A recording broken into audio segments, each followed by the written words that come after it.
You are now listening to What Now with Jae Podcast, turning the past into a present filled with opportunity, with your host, Jae.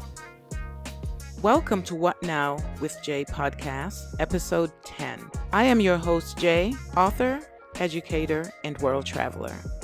I do travel quite often for work. However, there are times when I am not working and I feel like just taking a trip, and I just get on a flight and I go. The question I get asked quite a bit is, do you travel for free? I used to say, yes, I travel for free, but thinking about it, I think a lot about that question at times. And even though the answer is yes, I travel for free, when I completely think about it, nothing in life is free. So with that being said, it prompted me to talk a little bit more about non-rev travel, and that is non-revenue travel, which means that we simply do not pay for our flights. So let's talk some more about that.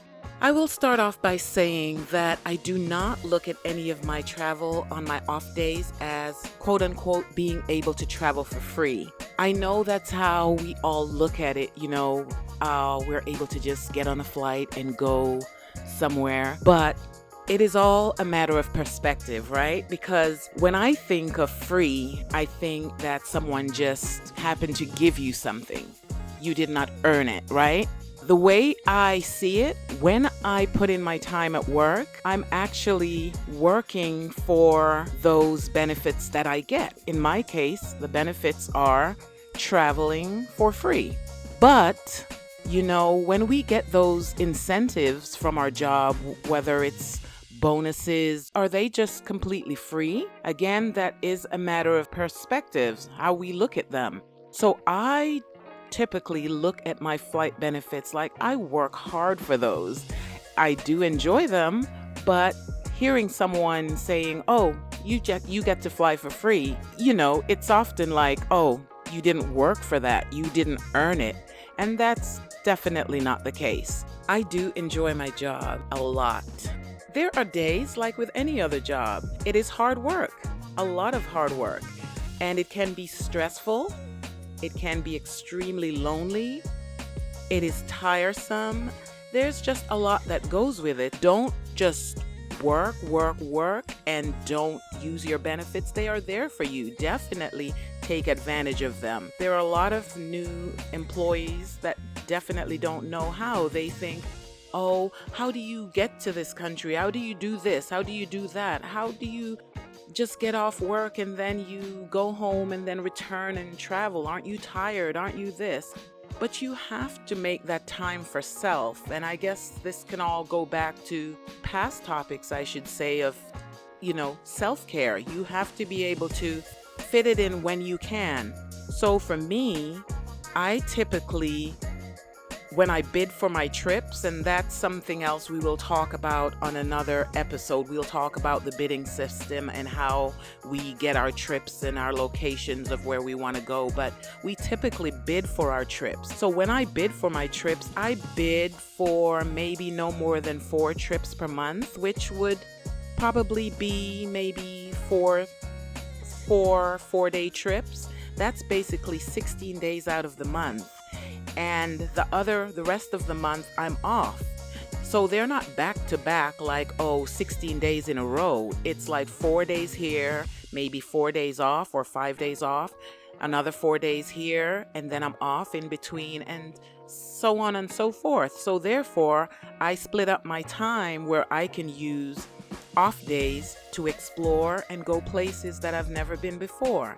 There are cases where there are people in concerts and you want to just get out and go somewhere else other than your city to go see a certain group or whatever the case may be. And you look at those flights and you say, okay, I see that there's space available. It doesn't always mean that you will get on those flights, because there are pros and cons to that. It is not as easy as it may sound.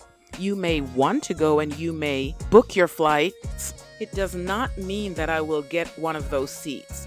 It all comes down to seniority, there may be workers or other employees that's been there way before I started. And in order to get on those flights, I could list and say, yes, I'm going, but you have to watch those names while you're sitting there at the gate. And it's basically a standby. So when we list, it's not a sure footing that, oh, Jay is going to get on that flight. I'm sitting there waiting on standby. There are times when we do not have to wait because you can see that it's wide open and there aren't other employees that are listed. But the majority of the time, you do get on.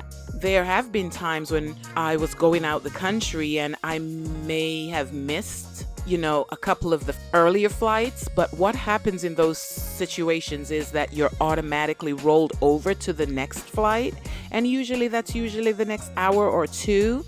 And if you do not get on the next flight, then maybe the third or the fourth, but it's up to you. If you're not in a hurry and you do not have a certain deadline, or you're thinking, oh, I can't wait another hour, then by all means, you book your flight and you pay like everyone else and you go, which I have done on a couple of occasions. If something is extremely important to me and I'm going with friends or family, what is the point of them getting on their flight and waving to me at the airport, see you later? And I'm thinking, okay, I may get on the next flight or I may not.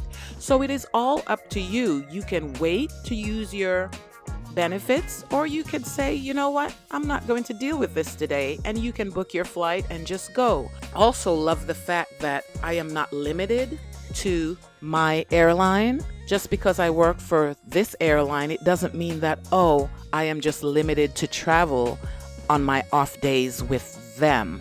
We have an agreement with other airlines called an interline travel agreement that I can list with other airlines as well. So that is a great benefit to have, and I totally enjoy it. Another question I've been asked, do you guys really get to travel in first class? The answer to that is yes, only if those spaces are available. The majority of time traveling out of the country is when you would actually get those first class. And yes, you do get those. You get all of those benefits as a crew member based on availability and again based on your seniority.